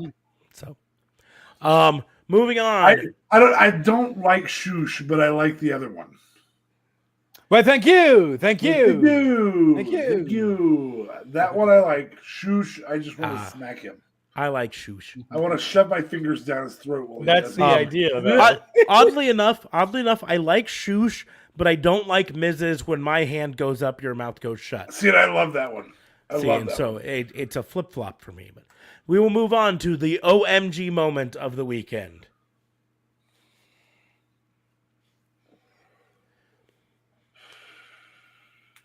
There's a lot. There's a lot. I mean, I could say Austin Vince. I could say Cody Rhodes' entrance. Cody Rhodes appearing, rather. A lot of people will say Cody Rhodes. I'm going to say Montez Ford's over the edge of the ring jump. Yeah, to the outside. Oh yeah, that was awesome. I think I'm going to say in that same match, the back-to-back RKOs. One from Riddle, one from Randy Orton. Yeah. Oh my God, the snakes? Can we talk about horrible. Those Vipers? The CGI? Fuck that CGI. I hate the AR shit. Oh my God, but the Vipers. It was the Riddle Viper and the Randy Viper.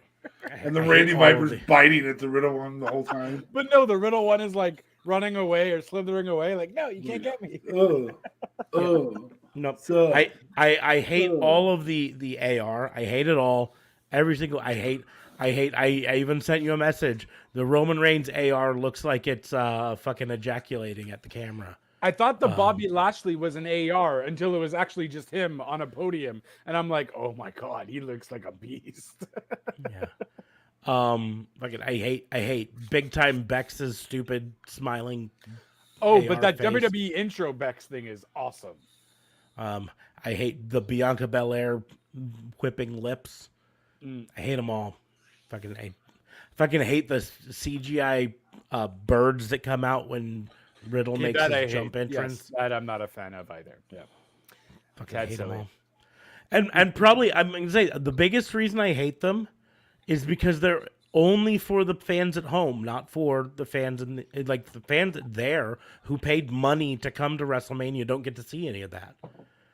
And so it's developing something for the ring entrance. Maybe it's in the screen though, or something. Maybe it's on like the screen for them or something. No, could be. It might be, but even if it's on the screen or not, it's still not part of the entrance. You have to look at a different spot to see it. Right. And that's my point. Is it's Which at WrestleMania, there's a bunch of people looking at the screens instead of Well, the yeah. ring. If you're in the nosebleeds, you got to look at. Well, frankly, if you're in the nosebleeds, you probably have Peacock on your phone, I'm watching it. watching it that way. But anyways, we will move on to best move. I gotta give it to the flip flop and fly with the elbow. There's so much nostalgia that just like came out of me. I was just like, oh yeah. The bionic elbow. Yep. Didn't do shit, but yeah. It's kind of like, you know, when The Rock would pull out the people's elbow, even in his later years, you know, it didn't do shit to people, but you knew it was fun. Yeah, there was just I don't want it to be in every match, but when you came back to WWE, when you know you're a guy who's gone and proven yourself in a way that nobody's ever done. Like, I'll so much prove it. I'll create your competition, so you have to heighten your product. Oh my God, yeah, like absolutely. Give me the nostalgia that is your dad. Yeah. And he did that after I think he did like two like Rhodes. I legitimately at one point hoped he would do either Shattered Dreams or the Curtain Call, like something for his brother as well. But he didn't, and that's okay. And someday he will. Someday he'll do a Curtain Call instead of a Crossroads, or he'll do. I don't think he'll do the Shattered Dreams, but the Curtain Call is definitely one he could do. Or he could go back to the Natural and do a Bulldog. That would be fine. Either one of those is great. I enjoyed the Blockbuster by Logan Paul off the second rope. Was it second rope or the top rope? Oh no, the Blockbuster in the tag matches. God, who was that did that? Was that American Alpha? I'm Alpha Academy? trying to remember. Probably Alpha Academy. That did the Blockbuster. Anyway, that high level Blockbuster was fantastic. There was a lot of really good moves in that match, though. But the one that can't forget about the apron bump, AJ and Edge. Off the, I think it was like a superplex. If I'm not mistaken. Power bomb into the barricade from Seth to Cody. Yeah, I'm gonna bring up Bianca dropping Bex onto the top rope. That one was like, oh my God, that needs to be a finisher. Here's a match we barely talked about here, but it was full of some good moves. The Fatal 4-Way tag match for the women's championship. Oh yeah, Sasha and Naomi ended up winning. Than I thought it would be. It was a good match all in all. Liv Morgan and Rhea Ripley were there to be powerhouses, and Liv was there to get beat up a bunch. Natalya and Shayna were there to be scary and then inconsequential. But the real key was Sasha and Naomi. This was their crowning moment. I like that Naomi finally named the butt bump. It's called the rear view.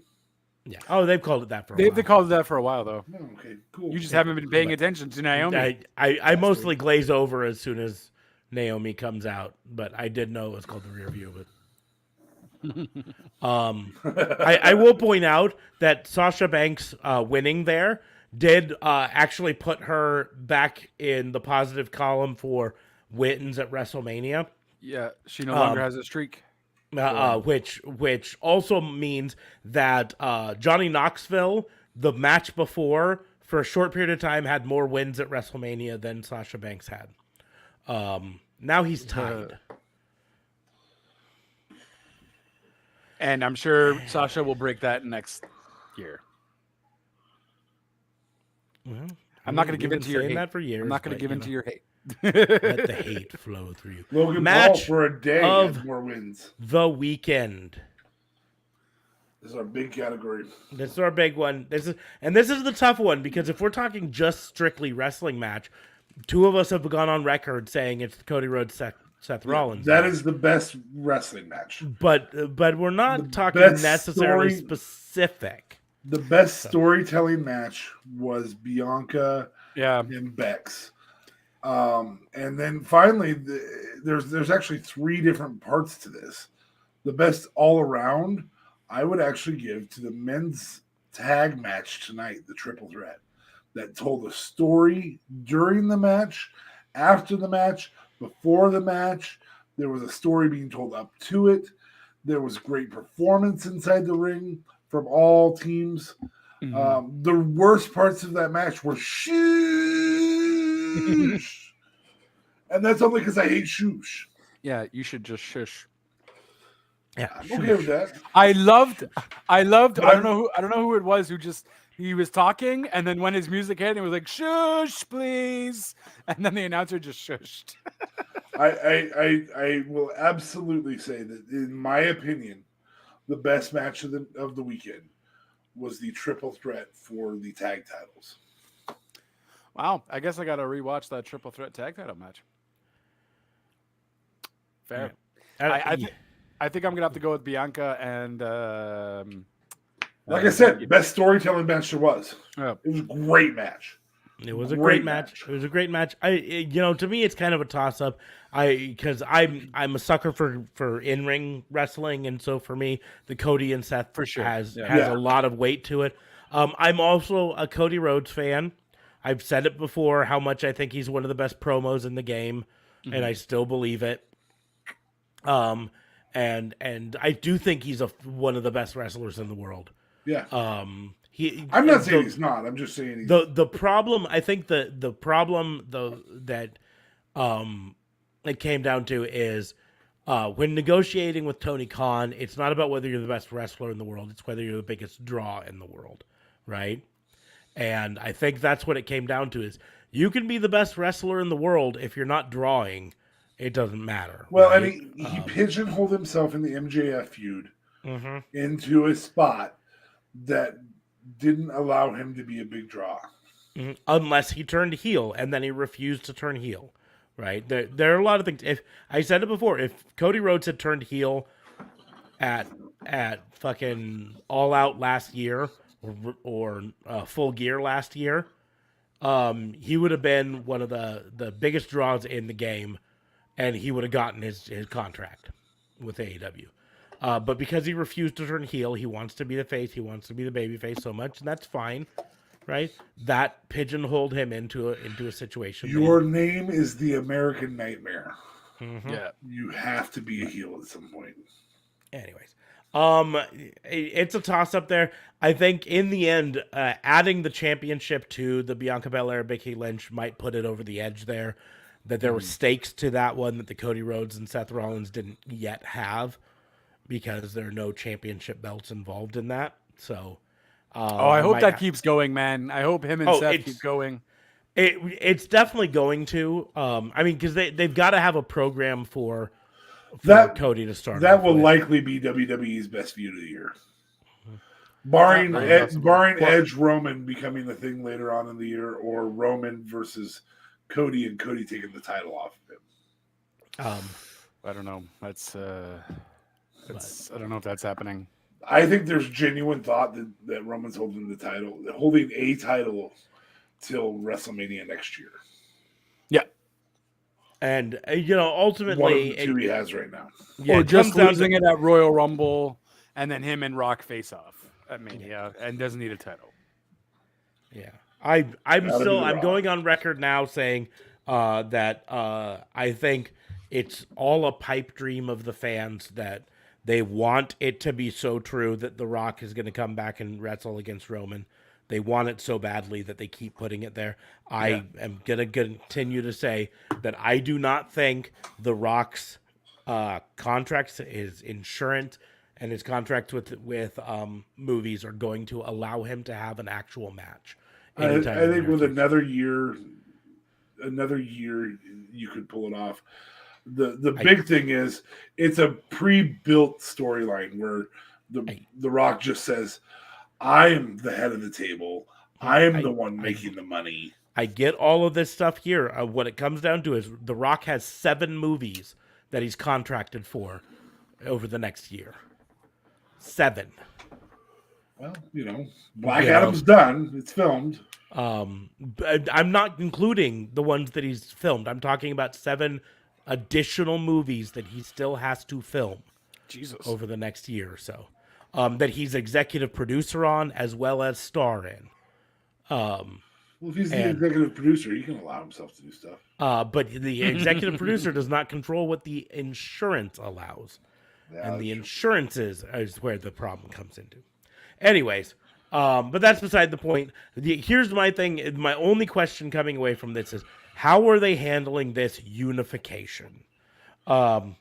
Because so far it sounds like it's unification in name only, that in reality it's just going to be Roman Reigns carries around 2 belts. Yeah, it sounds like Roman's going to have a setup. My prediction is that it'll be set up so Roman has to carry 2 titles, which means at some point he's going to have 2 matches in the same night, and he will lose the second match, probably by some type of smallest finish to Brock. But it would be more than fine if it was Cody or Seth, or Edge with the new faction, or potentially a multi-fall match. First fall is for 1 belt, second fall is for the other belt. I don't know. Oh, that's kind of cool. Yeah. And so something like that. But to me, that's not unification. When I hear unification, my brain thinks, oh, now the belts are going to be together in one. It's going to be 1 belt again. No, I don't think that's happening. And so that's the. I don't think it's happening. I didn't think it was going to happen from the beginning because everything I've read says that Fox wants their own belt. USA Network wants their own belt, so that their champion can be the champion on that brand. So, anyways. And Roman could carry that. He'll be fine. I think it's by SummerSlam? I don't know. WWE just proved to us that they can long-term storyline build with Bianca and Becky, and then they also proved it with Brock Roman. Yeah, and yes, I know Brock Roman. I understand this was a different Brock Roman than there was in the past. Yeah. The thing is, they proved that they can, but they also proved at the same point that they're sometimes so inept at it that they put 2 of their belts on 2 stars and then don't give either of them matches on WrestleMania. That's it. And I'm referring to Finn Balor and Ricochet. And here's the deal. That is just Finn and Rick, just so you know. Yeah, it's Finn and Rick. It's Bal and Shay. We're just going off the last names now, huh? Yes. I mean, Shay technically only has 1 name. So he's just using the last last letters of Ricochet. Yes. Yeah. Balshay. Rick and O'Shea. The Latino O'Shea. Yeah, he's like Carlos O'Kelly. He's Irish Latino. Thank you very much. He is Ricardo O'Shea. Rick O'Shea. Anyways. And his favorite restaurant is Carlos O'Kelly's. That's a niche reference that only the Midwest is going to get. There are going to be people out in the West Coast damn going, good I don't restaurant. fucking get that. Pasta Diablo, bitches. Anyways, so we've made it through the review. I'm going to take a little bit of time here because I finally got new packs to open. There's only 4 cards in each pack, so we're going to fucking run through them all. Because we got through that review faster than I expected. Mm-hmm. I think there was a lot of agreement about the stuff we didn't like. So let's namely, see if we Vince McMahon. Let's see if we get any champions in these cards. These cards are fancy. So, Xavier Woods. I told you these cards are Is that fancy. a hologram card or is that They're all fucking hollow cards. Or That's shiny at fucking least. badass, yeah. Chromium cards. We got Jey Uso. Oh, main event Jey Uso. I'm trying to figure out why Roman's okay with him having the nickname main event Jey Uso. We've got Bailey coming off the top rope. And then we've got an uncrowned greatness card of doesn't like to focus on Lex Luger. I mean, I don't know. Uncrowned greatness must mean I don't know that because it can't Hall of mean Famers that didn't win the title. Or? Yeah, I don't know. Hey, That's very we are argumentative. we already have our first no longer in WWE card. Ooh, and it is. Jackson Riker. Wait, so Bray didn't show up anywhere, huh? Nope, did not. He trolled us. Well done. I kind of thought that when I'm like, why? If he was supposed to be a surprise at WrestleMania, someplace, then he wouldn't tweet out a picture of him and say, "I just arrived in Dallas." So I was like, why is he doing this? Okay, we have Miss Flair Ooh, okay. putting Becky Lynch in the Boston Crab. Wonder if Ric Flair saw that match. That match might have been a better Ric Flair, Charlotte Flair Ronda match than the one he's referring We've to. got Sheamus. Any word on Rick Boogs? How long he's out for? We know that I hear Boogs. I hear he blew out his quad. Tore it off at the patella tendon. So Yeah. very similar to a Triple H injury, probably 6 months. Oh wow! Oh damn! Yeah. And then this is a cool hollow card of a now AEW wrestler, Isaiah Swerve Scott, aka Swerve Strickland. That's a really nice looking card, though. Mm-hmm. Only 4 cards per pack. We are awaiting a YouTube comment to see if it was a joke or a troll. Just so you know. Probably both. Commander Aziz. Prophetic that we just talked about. Rick Boogs. Boogs! And I love to rock with Shinsuke Nakamura. Best wrestler of the weekend for WWE, Seth freaking Rollins. You're actually agreeing with that then, huh? I agree, yeah. I mean, I'm a Cody Rhodes. In the ring. But in the ring, he... And then Mace. Who... That's lame. That card is way too fancy for Mace. These are all fucking fancy cards.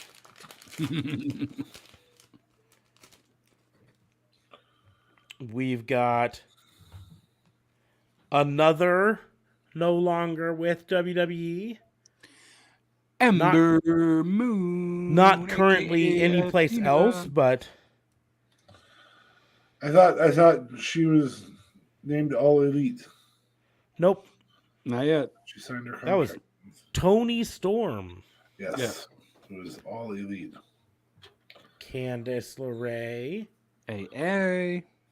Soon to be not with the WWE, but right now on. I'm surprised Ciampa maternity leave. didn't show up. I guess he'll show up on Raw tomorrow.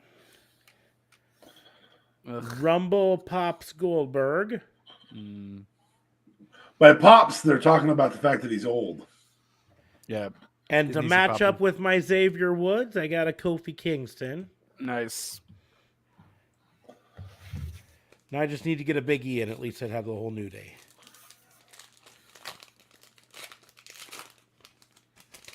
Let's see. Ladies and gentlemen, my name is Paul Heyman. Nice. No, it's not. It's Mark Smarks. It's Mark Smarks. Now, for a while, it's Mark Housen, but it's going to go back, I'm sure, at some point. We've got Aaliyah. Okay, that's interesting. So that's a fairly new pack then. Well, she's been in NXT for a while, but yeah. Oh, that's true. Okay. Because Swerve was only on for a week with WWE. Yeah. We have Big Time Bex. Nice. So this is pre-Big Time, so this is just Becky, but you know. This is two the man. Picks. The man. The man. The man. And then a hollow of Shotzi. Nice. Shotzi.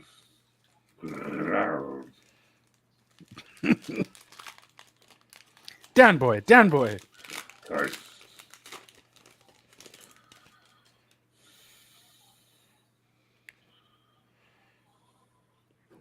Drew McIntyre.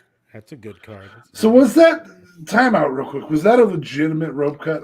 Yes. As far as I can tell, it was. No, I think that was just a hold on, pop. because that's the same ropes that Baron Corbin leaned against right after. That's my point. Is here's the deal: is WWE uses actual rope, not cable, right?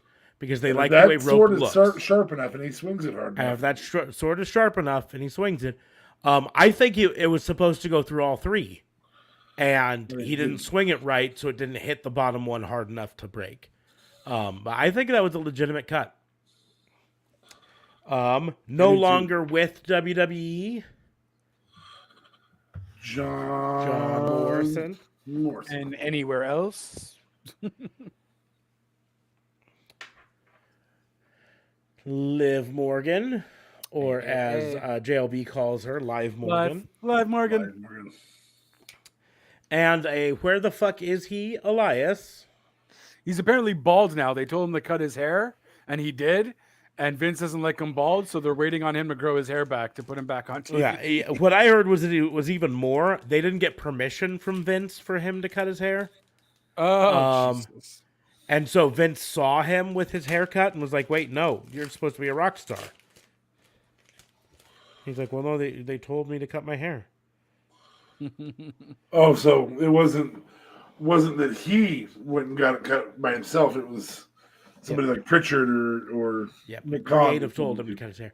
We've got Queen Zelina. Well, it's better than Charmel, I'll tell you that much. How did she inducted into the Hall of Fame? They had nobody else, but she was probably one of the best speeches aside from Taker. She was well spoken. She was very grateful and whatever have you. Like, her speech was pretty awesome. But yeah, I don't know how she's in the Hall of Fame. We've got Io Shirai. NXT. Io Shirai. We've got Mustafa Ali, still technically with the company, but nowhere to be found. Well, because he asked for his release and they won't grant it, so he's just boycotting at home. And then the final one, which is funny to me, it's a Legacies card that talks about how this guy is reminiscent of longest reigning WWE champion Bruno Sammartino. Nice. Cesaro, who is no longer with the company. Reminiscent of a guy who never got to hold the title. It's a really cool looking card, I gotta be honest with you. These As cards it should are all be. Cesaro is awesome. These cards are all going up on my I have a strange feeling when his 90 days up, he'll be ROH. That's going to be the interesting thing to see now, to be perfectly honest, is how AEW handles contracts from now on. Like, are they going to do ROH exclusive contracts, or are they just going to do ROH This person is all elite, yeah. Yeah, or they well, do exclusive. I think that'll probably depend on if they get a TV contract for ROH. So it's going to be interesting there, But anyways, we had a good, fun weekend. A nice short show all in all. I do like those. I'm going to probably go buy more of those cards. So maybe next week I'll have more. Was that all of them? That was all of them. Boy, we went through 21 pretty fast. We went through 28 just as fast. Yeah. 7 times 3 is 21. Pre-show jokes. Sorry, guys. Yes. Oh, was that on the pre-show? Oh, that would have been perfect. But on that note, we're going to go ahead and close the book on the wrestling booking unit because it's been a long weekend and we're all fucking exhausted. As we can tell by D.A. Fabe playing fucking Star Trek with his Jordy. Yes. Commander LaForge. Set a course for, I don't know, fucking the beta system. My eyes hurt too, like Smarks's, or like whoever the fuck you are. JLB's. Yeah. Fuck. I just have to point out that JLB has not commented on his new name the entire night. Yeah, I mean, no, I mean it's valid. So I only see I worked myself because I'm always like on the corner here. So no, I know you guys always fuck around with it. I just stopped caring. Wow. I'm sorry. How A side little too note, blunt. A little too blunt. because you do moonlight, and I know business smarks off, but side note, I am going to ask on the moonlighting job. How did your Sunday Slam rundown thing that was scheduled for Saturday and then Sunday and then Saturday and Sunday and Sunday Sunday. and Sunday? No, it was good. It was good. We all loved night one. We thought night one was going to be the better night. But yeah, It probably was. From the probably sounds of our was. rankings, If yeah. I had to, if that was our last little thing award, I would say night one was better. I would say night so. I argued a little bit with Smarks about this at the beginning of the show about this being the best pay per view of the year. I would say I'm talking about the quality matches, not the ones that take it down. So I guess I should concede that AEW has never put Vince McMahon getting a crap stunner. I should concede that sometimes things have to take away from your perfect score, even if they're extra credit. right. So if you answer potato to 2 + 2 = 4 as your extra credit question, which is exactly what they did when they had Vince in the segment with Pat McAfee, and exactly what they did in anything Dominic related, because that's been 2 + 2 = potato for a long time. Yes. That's the only concession I'm going to make to you, Smarks. I still think it was the best pay-per-view of the year because it had the most high-quality matches, but the low qualities are 2 + 2 = potato. And my argument is we're talking as a whole of a pay-per-view, and I understand. And when you talk about a whole of a pay-per-view, it doesn't. I'm not even going to concede them being extra credit. They're part of the test. It was a longer test than the other ones, but they still failed parts of the test. I would maybe say best WWE pay-per-view though. It was best WWE pay-per-view by far. Yeah. And again, it very easily is on the list as probably second best pay-per-view of the year. Remember how pissed off we were that Brock won the Royal Rumble, and then that Brock won at Elimination Chamber. Like all these times that Brock won, we were pissed off. I'm not pissed. Sure. I'm not pissed Nope. because of who Brock's become. I'm just tired. I'm just more tired than anything. Not pissed though. This was WWE's best pay-per-view of the year. Yep. Yeah. Hands down. And again, like I said, it's probably the second best pay-per-view of the year as a whole. But if you do remove those matches, this was a better pay-per-view. I don't know. Sure, I haven't watched if you- Supercard of Honor yet. If you remove all the shitty parts of fucking the Daredevil movie with Ben Affleck, you get a good movie. But you can't argue that you take the shitty parts out and just grade it on the good parts. You don't get a good movie with Deepwater though. You have Deepwater's half a television show if you take out the shitty parts of Daredevil, though. Yeah, but it still could be a good movie. Meaning, You not only have half a film. television show, you just have a courtroom drama that isn't very good with a blind lawyer. Again, First of my all, the point show still be- ruled. The movie was garbage. That's what I'm talking about. movies- The movie. that's what I said. The Okay. Ben Affleck movie. I'm show was great. saying that if you have the And- Ben Affleck movie and and take out the bad parts, all you have left is a courtroom drama. and I'm All you gonna have left is say the ending credits. I'm gonna say there were action parts in the first Daredevil movie that were okay. There were action scenes. There were also ones that were horrendously bad. Sorry, I was thinking of the Elektra movie, which was the Elektra movie was horrible. But the Daredevil movie, the Elektra part was one of the worst parts, where they had a kind of flirty fight on playground equipment. their utter attempt to try and keep up with Michelle Pfeiffer and So there were a lot of bads to it. But again, my argument is, if you take all the shitty parts out of even the shittiest of things, it becomes better because you've taken the shitty parts out. But you have to grade things as a whole, right? The shitty parts stay in as part of the grade. For another example, a more current example, right? Zack Snyder's Justice League was by far a better movie than the Justice League that went to the theaters. But here's the deal. The Justice League that went to the theaters is the one that most people saw, and it's the one that's official according to Warner Brothers, right? So you can't argue that the Justice League, if you just remove the shitty parts, was good. Because no, you have to add in some shitty parts to make, some not shitty parts to make it good. And you have to judge it on what we saw. And what we saw from this was to a go CGI mustache in Vince McMahon. Yeah. From this, night one we had good match, okay match, good match, or no, great match, okay match, right? That still puts it above average by a long shot, but there's still a lot of okays, and there was one meh in there. Night two, good match, match, match, good match,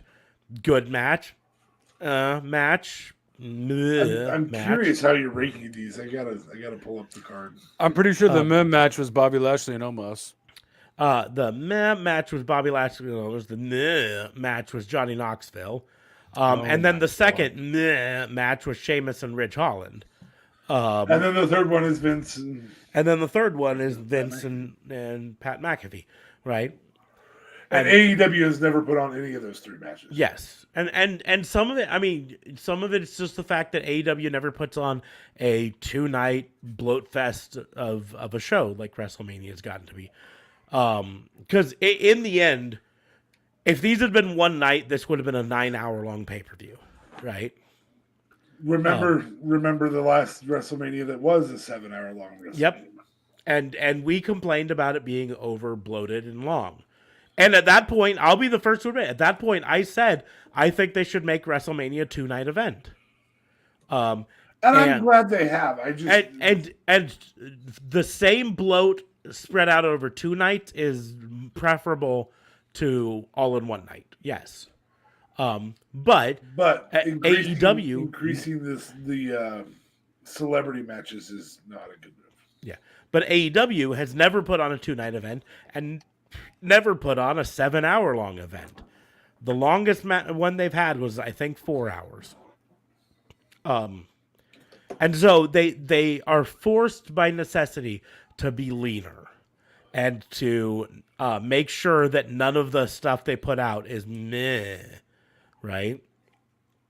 You know? Yeah. I would say the network, that's the downside to streaming, is that you have the freedom to do. Hell, if they wanted to go another 4 hours tonight, they could have. Well, if they wanted to make Brock Roman the longest match in WrestleMania history, they could have. Yeah, well, and we mentioned NXT Stand and Deliver right earlier, but keep in mind that was on Saturday, right? Yeah. And so effectively on Saturday they had 2 pay-per-views. Right.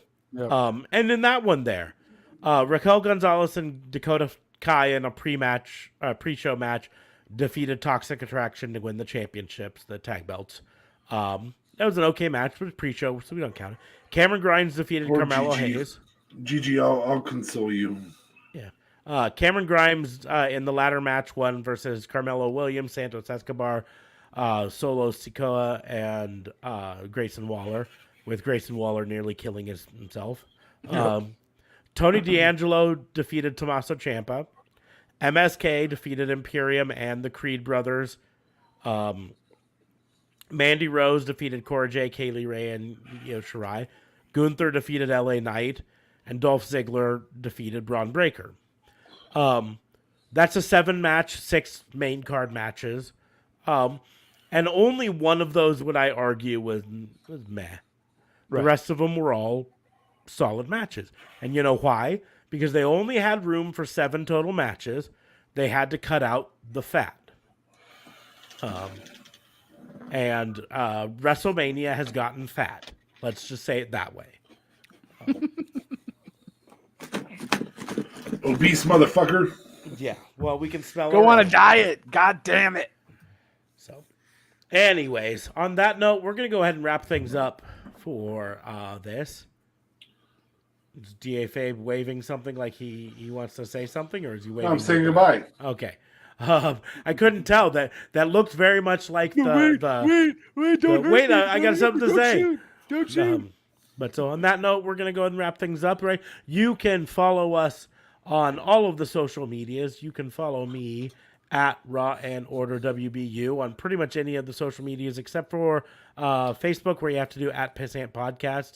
I would point at my hat, but I'm not wearing the right hat. So instead, I'll point at DA Fabe's shirt when he comes on. Boom. That. Pissant Podcast. You can also support us by going to our merch store. You can find that at Pissant Podcast on Facebook or rawandorderwbu.myspreadshop.com. Link is in the doobly-doos. You can get the Pissant Podcast shirt. You can get the autograph shirt like he's pointing at. You can get the hat like I'm wearing, or the Sasha Bear shirt like I'm wearing, or many, many, many other shirts on there. So Not this one. nothing that JLB's wearing because he stopped caring. At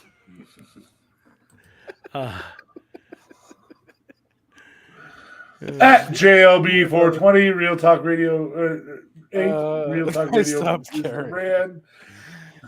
I mean, what Fabe said, but I do it better. So you can follow me at JLB420 on Twitter. Real Talk Radio, though, is the brand at Real Talk Radio 8. Anchor.fm/RTR. Link will be down below in the doobly-doos. I got a link tree now. So just click on that. You'll see all where you can follow me in one little lovely little website. And that is that. I do many things, movies, music, wrestling, and all that fun stuff. And boy, do I have a review for Deepwater. Huge Ben Affleck fan. This one, not so much. I will be putting that review up tomorrow. Back to you. And you can find the District Attorney Vincent K. Fabe at Twitter. That's it. Just Twitter. Yeah, just That's a all Twitter. I'm at. DA Vincent K. Fabe. That's it. Otherwise, you can find all the other stuff, including our Patreon and the links in the doobly-doos below. But on that note, we're going to close the book. Thank you all for listening. We will see you soon. Can't see us now.